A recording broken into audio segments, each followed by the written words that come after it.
नमस्कार। हमारा आज का टॉपिक है इंजेक्शन सिनविस्क। सिनविस्क जो इंजेक्शन है वो ऑस्टियो आर्थराइटिस के केस में दिया जाता है। Synvisc is used to treat pain caused by osteoarthritis. It has sodium hyaluronate which belongs to the group of medicine called viscoelastic supplement। इसमें क्या होता है, सोडियम हाइलुरोनेट होता है जो कि किस मेडिसिन के ग्रुप से संबंधित होता है, उसका नाम है viscoelastic supplement.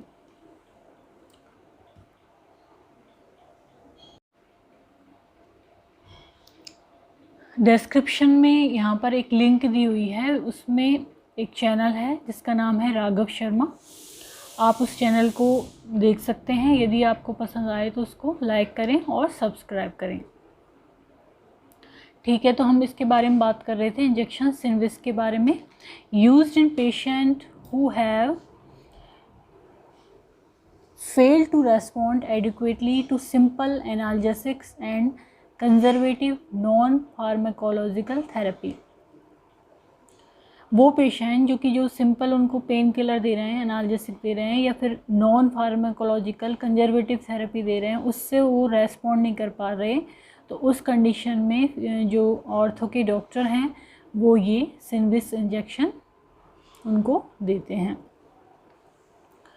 Sodium hyaluronate is available as a salt form of hyaluronic acid।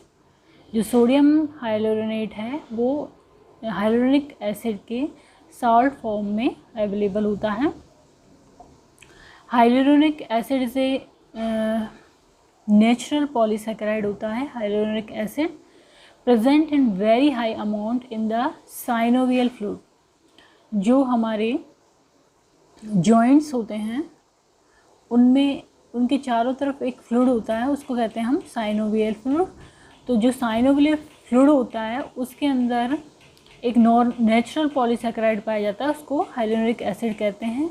तो जो आर्थराइटिस की कंडीशन होती है ऑस्टियो आर्थराइटिस में, वो साइनोवियल फ्लूइड उसमें कम हो जाता है, तो इससे हाइलोरोनिक एसिड भी कम हो जाता है। इसीलिए इंजेक्शन सिनविस्क दिया जाता है इस कंडीशन में। तो साइनोवियल फ्लूइड क्या है? Fluid surrounding the joints. अब जो सिनविस्क इंजेक्शन देते हैं, यह हम कह सकते हैं कि जो साइनोवियल फ्लूइड होता है वो क्या करता है, it lubricate and cushion the joint को कुशन देता है और उनको लुब्रिकेट करता है।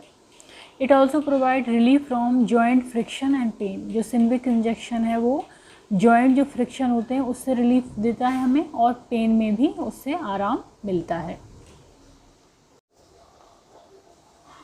It helps in absorption of shock created from normal physical activity। जैसे कि व्यक्ति कोई नॉर्मल फिजिकल एक्टिविटी कर रहा है, वॉकिंग कर रहा है, रनिंग कर रहा है या जंपिंग कर रहा है, तो उसमें जो शॉक लगता है उसको जो जॉइंट्स पे, उसके एब्जॉर्प्शन में ये इंजेक्शन सिनविस्क हेल्प करता है। It should be given as intra articular injection by doctors as prescribe. जो डॉक्टर प्रेस्क्राइब कर रहे हैं इसको, उन्हीं के द्वारा दिया जाता है intra articular injection. Intra articular का मतलब है इन बिटवीन जॉइंट्स के बीच में, जो साइनोवियल फ्लूइड वाला हिस्सा है वहाँ पे ये दिया जाता है। नेक्स्ट आते हैं इसके कॉमन साइड इफ़ेक्ट्स क्या क्या हैं। तो इसका मोस्ट कॉमन जो साइड इफ़ेक्ट है वो होता है इंजेक्शन साइट पे रिएक्शन होना, जैसे कि joint pain, swelling, redness and warmth. Injection site पे स्वेलिंग हो जाती है, रेडनेस हो जाती है। नेक्स्ट है muscle pain and trouble walking. Muscle में पेन होना और वॉकिंग में परेशानी होना। Fever, chills, nausea, headache, itching around the injection site. Next है इसकी कॉन्ट्राइंडिकेशन, किस कंडीशन में ये नहीं दिया जाना चाहिए। तो प्रेगनेंसी में, प्रेग्नेंट वुमेन में ये नहीं देना चाहिए। ब्रेस्ट फीडिंग वुमेन में नहीं देना चाहिए। Children under 18 year of age, 18 साल से जो छोटे बच्चे हैं उनको ये नहीं दिया जाता। ब्लड क्लॉट और सर्कुलेशन प्रॉब्लम है, सर्कुलेशन से रिलेटेड या ब्लड क्लॉट से रिलेटेड प्रॉब्लम है, लीवर डिजीज़ है, तो ये नहीं दिया जाता। And allergic to egg product, यदि व्यक्ति एग प्रोडक्ट से एलर्जिक है तो भी ये नहीं देते हैं। एनी इन्फेक्शन और inflammation at the joint cavity, यदि जॉइंट कैविटी में कोई भी इन्फेक्शन है या इन्फ्लामेशन है तो उसको नहीं देते हैं। तो ये इसके कॉन्ट्राइंडिकेशन हो गए। Pregnant women, breast feeding women, children under 18 year of age, blood clot or circulation problem and allergy to egg products, any infection or inflammation and joint cavity। Next है हेल्थ एजुकेशन, या फिर ये injection देने के बाद में patient को क्या समझाया जाता है। तो पेशेंट को बताया जाता है for at least 48 hour after injection देने के 48 घंटे बाद तक अवॉइड जॉगिंग अवॉइड करनी है उसको। स्ट्रेनस एक्टिविटी, कोई भी जैसे किसी भी एक्टिविटी में जोर लग रहा हो वो उसको नहीं करनी है। हाई इम्पैक्ट स्पोर्ट उसको नहीं करना है। और standing for longer than 1 hour at a time, एक किसी भी समय में 1 घंटे से ज़्यादा वो खड़ा हुआ नहीं रहे।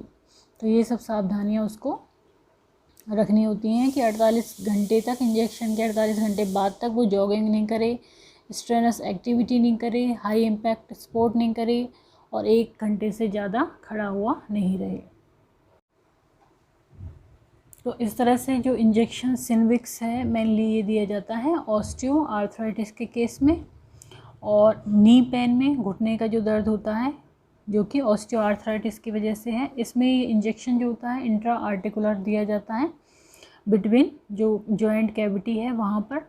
ये क्या करता है, एक तरह से साइनोवियल फ्लूइड की तरह काम करता है। जिस तरह से साइनोवियल फ्लूइड जो होता है वो शॉक एब्जर्वर होता है, कुशन का काम करता है जॉइंट्स के लिए, पेन नहीं होने देता है, उसी तरह से यदि सिनविक्स इंजेक्शन दिया जाता है तो वो भी वहाँ पर शॉक एब्जर्वर की तरह काम करता है, कुशन की तरह काम करता है। तो यदि ये वीडियो आपको पसंद आए तो इसको लाइक करें, चैनल को सब्सक्राइब करें, कमेंट करें एंड शेयर करें। Thank you.